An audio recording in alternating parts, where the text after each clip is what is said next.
I just pulled this female out of the lay bin, a nice little light hypo tiger.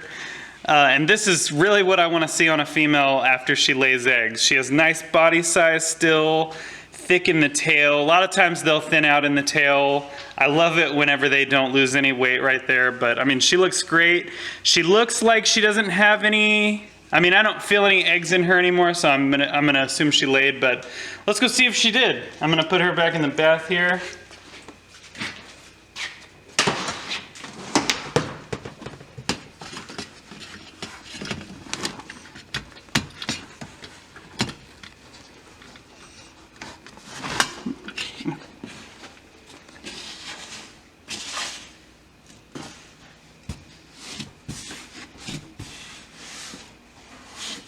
So I always dig in the corners first. That's usually where they lay.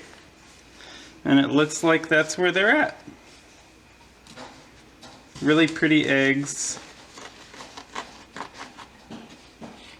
I'm gonna pull them out, show us close up. Yeah. Nice, plump, white eggs. Is there a way you can tell they're fertile? You can tell if an egg is fertile. Here, bring them out here. Just, these aren't all of them, just... These aren't all of the eggs, but so you can tell an egg is fertile if you see that. There's a red ring is what we call it in there. And it just looks like a faint red spot on the egg. After a week or so of incubation, you can see... I don't think I'm getting a good one. Okay. There, try again. You can see a faint red ring in the egg. That's how you tell they're fertile. Yeah.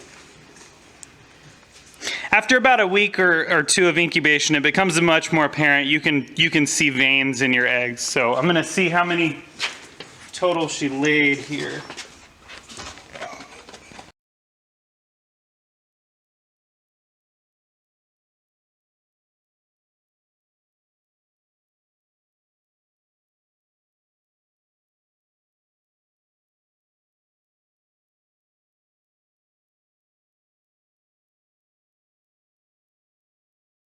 Whenever I very first dig the eggs up, I'm not concerned at all about keeping them the same way that they're laid. It really doesn't matter. That usually doesn't matter until they've been incubating for probably a week or so.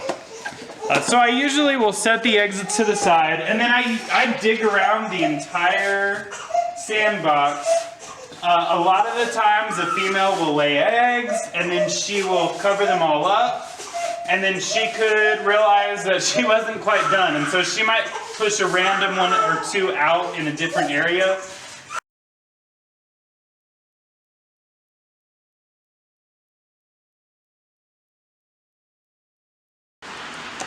All right, so I have here a mix of perlite and vermiculite. And this is what I put, the substrate that I put the bearded dragon eggs in. I do a mix of, it's mostly vermiculite. When you're mixing this stuff, you want to make sure you're doing it in a well-ventilated area. The perlite especially will really choke you up, but the perlite really helps aerate this stuff out, and then the vermiculite holds moisture very well. And so I'm going to fill it up with water, and you can...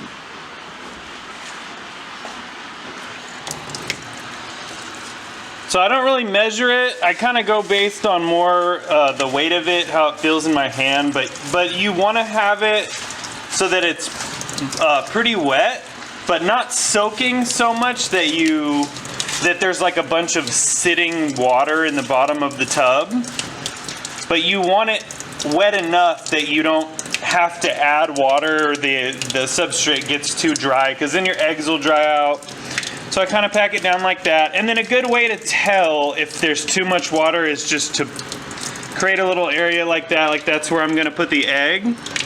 And then I see no sitting water in there. It feels like it's got a good weight to it. So I know there's a good amount of water in here.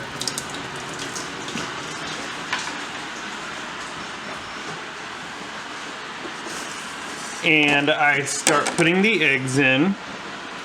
Just like this. And I don't put too many in a container like this. I like to space them out a bit. I found in the last year that when I space them out like this, the baby dragons seem to hatch a bit bigger, and there's just more room in there. There's more oxygen for them to grow. The eggs do very well like this.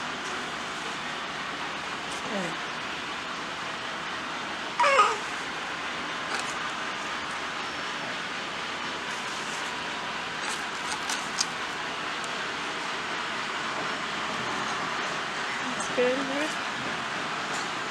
Yeah, and then I was just gonna, let me see. So we had one egg like this. It's pretty deflated. I see a red ring in it, so I know it's a fertile egg. What tends to happen is sometimes when a female is laying the eggs, a fingernail or something could puncture it. So I incubate these. Sometimes they'll reinflate. It's most likely gonna not amount to anything. It's most likely gonna go bad. But sometimes they will reinflate and you've got a good egg there. So I always put them in and hope for the best.